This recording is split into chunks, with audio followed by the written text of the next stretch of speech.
Hello दोस्तों, मैं हिमांशु गुप्ता। आप देख रहे हैं लॉजिक पॉइंट एजुकेशन।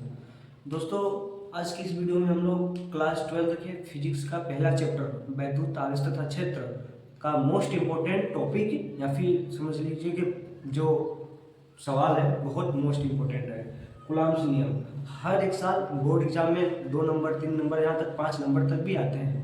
चाहे इसका डिफिनेशंस लिखने को आ जाए, चाहे इसका डेरिवेशन करने को आ जाए, चाहे इस पर आधारित न्यूमेरिकल आ जाए। समझिए।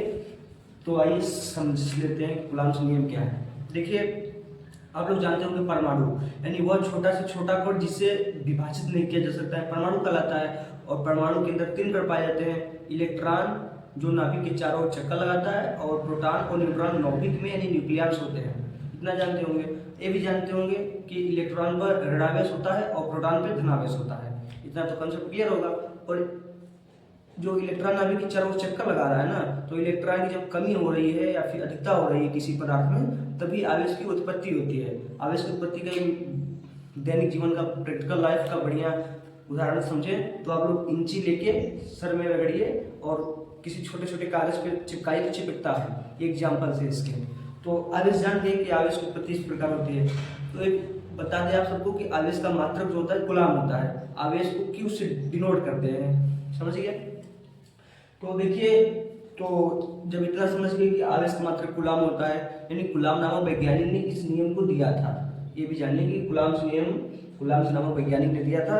उनका बस यही कहना था कि एक छोटा सा आवेश इधर है, एक छोटा सा आवेश इधर है, इन दोनों आवेशों के बीच की बल की गणना करना है। कूलॉम्स नियमानुसार यही होता है, दोनों आवेशों के बीच की बल की गणना करना होता है।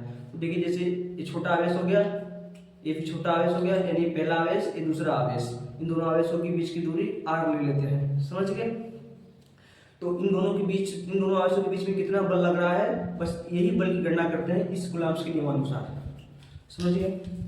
तो आइए थोड़ा सा डेफिनेशन पढ़ते हैं। दो बिंदु आवेशों के बीच लगने वाला बल, यानी एक बिंदु आवेश इधर है, एक बिंदु आवेश इधर है, इन दोनों बिंदु आवेशों के बीच की दूरी r है। इन दोनों बिंदु आवेशों के बीच में जो बल लग रहा है इसी की गणना करना होता है। तो उन आवेशों के द्रव्यमानों के गुणनफल के अनुक्रमानुपाती होता है। अर्थात ए आवेश है, इन दोनों आवेशों के द्रव्यमान के गुणनफल कर देना होता है, और जो बल है इसके अनुक्रमानुपाती होता है, यानी F प्रोपोर्शनल Q1 Q2। पहला समीकरण बन गया।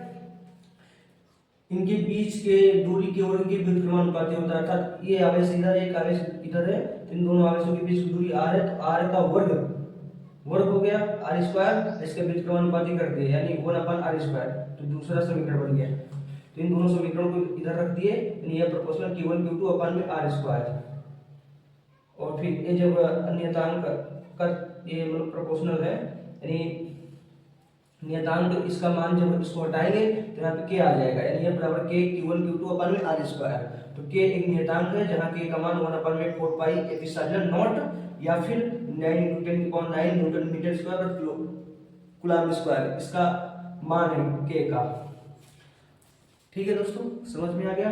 और देखिए, ये जो एप्सिलॉन नॉट है, तो एप्सिलॉन नॉट का भी मान होता है 8.85 × 10⁻12 कूलॉम स्क्वायर प्रति न्यूटन मीटर स्क्वायर। ठीक है दोस्तों, समझिए कूलॉम्स नियम। एक छोटा सा आवेश इधर है, एक छोटा सा आवेश इधर है, इन दोनों आवेशों के बीच की दूरी r है, इन दोनों आवेशों के बीच में जो बल लग रहा है वही बल की गणना करना ही कूलॉम्स नियम हमें समझाता है, सिखाता है कि इन दोनों आवेशों के बीच का बल कैसे निकालें। ठीक है, वीडियो को लाइक शेयर और सब्सक्राइब कीजिएगा दोस्तों। Thank you.